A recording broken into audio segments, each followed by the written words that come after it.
Bien, aujourd'hui je voudrais aborder un thème, c'est le problème de la lenteur de délivrance de certains titres par le CNAPS.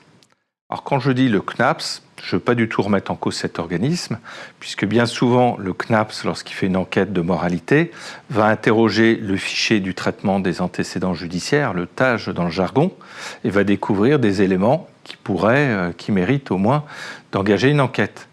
Et le CNAPS, à ce moment-là, va se tourner vers le parquet, vers éventuellement les forces de l'ordre, et les interroger.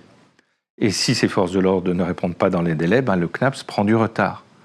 Mais si je me mets à la place du requérant qui a demandé sa carte, soit un renouvellement de carte aussi, eh bien, il y a un préjudice qui est réel.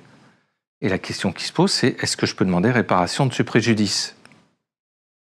Et à mon avis, oui, puisqu'on a une décision qui a été rendue récemment par la Cour administrative d'appel de Paris, le 18 octobre 2018, où un bistrot avait été fermé à tort, perte de chiffre d'affaires. Les dirigeants du bistrot demandent réparation à l'État en disant « j'ai perdu du chiffre d'affaires, remboursez-moi ».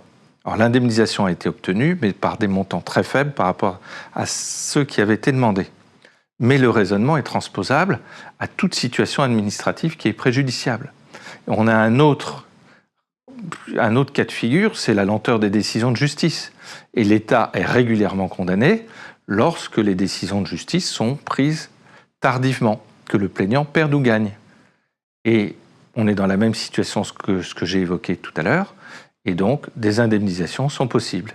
Mais attention à ne pas faire du contentieux pour des contentieux et à bien mesurer l'enjeu financier qui est derrière.